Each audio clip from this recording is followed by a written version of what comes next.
Assalamualaikum warahmatullahi wabarakatuh. Saudara-saudaraku sebangsa setanah air yang kami cintai, yang kami banggakan dimanapun Anda berada. Alhamdulillah pada kesempatan yang berbahagia ini bisa menyapa kembali saudara-saudaraku semua.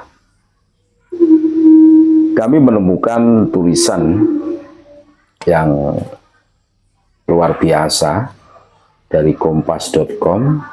Pak Prabowo di sini menjelaskan ternyata peristiwa Madiun yang seolah-olah itu komunis ternyata itu Belanda. Kompas.com 5 Mei 2025. Jakarta, Kompas.com. Kami bacakan. Presiden Prabowo Subianto menilai dalam peristiwa Madiun tahun 1948 adalah pihak Belanda, bukan kelompok komunis. Berarti komunis itu kambing hitam. Peristiwa Madiun seolah-olah itu komunis. Ternyata yang membawa musuh Semaun, semua itu adalah Belanda. Difasilitasi oleh Belanda, kata Pak Prabowo dalam sidang kabinet paripurna di kantor Presiden, Komplek Istana Kepresidenan Jakarta, Senin 5 Mei 2025. Peristiwa Madiun lazim dikenal sebagai pemberontakan PKI atau Partai Komunis Indonesia.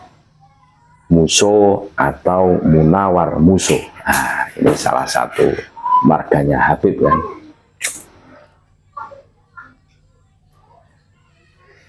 Yang disebut Pak Prabowo adalah tokoh komunis senior Indonesia yang pernah belajar di Uni Soviet. Semaun atau Semaun yang disebut Pak Prabowo merupakan ketua umum pertama PKI. Menurut Pak Prabowo Madiun Affair pada era Soekarno-Hatta adalah ulah Belanda. Begitu pula peristiwa-peristiwa pemberontakan lain di era Bung Karno juga dinilai Pak Prabowo sebagai ulah asing.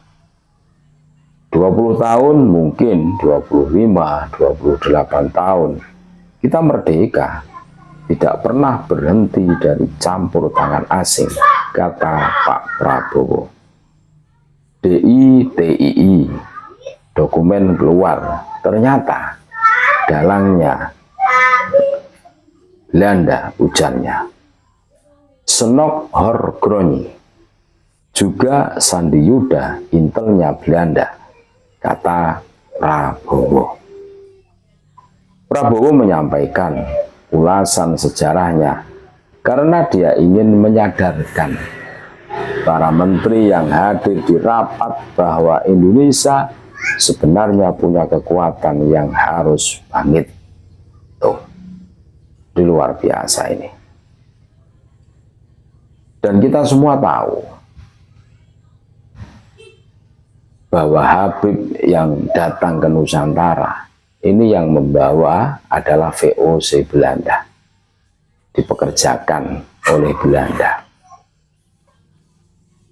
Datang ke Nusantara di abad 19 karena negerinya itu terkenal negeri yang gersang, miskin, sehingga butuh pekerjaan, akhirnya diangkut. Berjalannya waktu, mereka diberi kebebasan, ibaratnya di sini ini diakui sebagai warga negara Indonesia. Akhirnya berulah. Kalau kita cermati bareng-bareng, ulahnya para Habib ini hampir sama dengan ulahnya para penjajah tempo dulu. Kalau dulu penjajahan secara zahir, secara lahir. Hari ini penjajahan lahir itu sudah tidak laku lagi. Mereka menjajah kita secara batin. Makanya muncul penjajahan spiritual. Secara batin kita dijajah.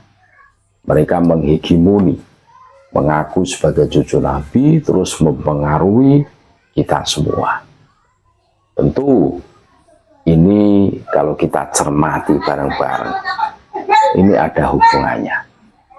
Termasuk kenapa muncul Muso Al-Munawwar, peristiwa Madiun Affair, walaupun grand descent dari Belanda itu, kata Pak Prabowo. Kalau kita cermati, yang membawa orang-orang Yaman ke Nusantara ini adalah VOC, penjajah Belanda itu. Makanya wajar seumpama mereka itu tetap menjadi jongosnya Belanda.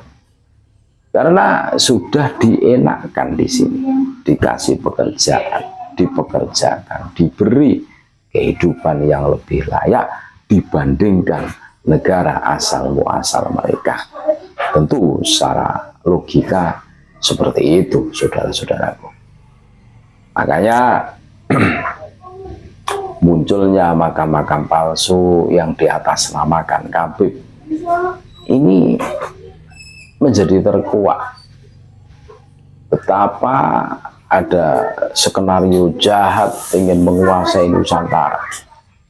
Tapi alhamdulillah Allah masih sayang kepada kita semua sehingga menyadarkan kita semua. Kita tidak bisa membayangkan ketika makam-makam palsu yang semuanya rata-rata bertuliskan nama Khabib itu bertebaran seluruh antero Nusantara. Tentu kita bisa membayangkan 20-30 tahun yang akan datang. Generasi muda kita tidak usah kita suruh percaya bahwa yang berjasa besar di Nusantara, yang menyebarkan Islam di Nusantara adalah mereka. Dengan sendirinya mereka akan mengakuinya. Muso Al-Munawwar. Al-Munawwar adalah salah satu marganya Khabib. Sama dengan DN Al-Aidid. Al-Aidid itu marganya Khabib juga. Atau Duta Nusantara Al-Aidid. Apakah ini kebetulan? Tentu tidak. Bagi yang berpikiran kritis bisa menjangkaunya. Siapa sih Habib ini? Terus mereka berasal dari mana sih? Terus siapa yang mendatangkan? Ketika Belanda berhasil diusir dari NKRI, mereka masih tetap di sini sampai sekarang. Ini jelas ada hubungannya. Itu. Mudah-mudahan ini bermanfaat. Pidato Pak Prabowo di Istana Kepresidenan tanggal 5 Mei 2025 menyadarkan kita semua betapa pentingnya menjaga negeri tercinta kita, NKRI, Negara Kesatuan Republik Indonesia. Terima kasih. Tetap NKRI harga mati, Nusantara milik kita.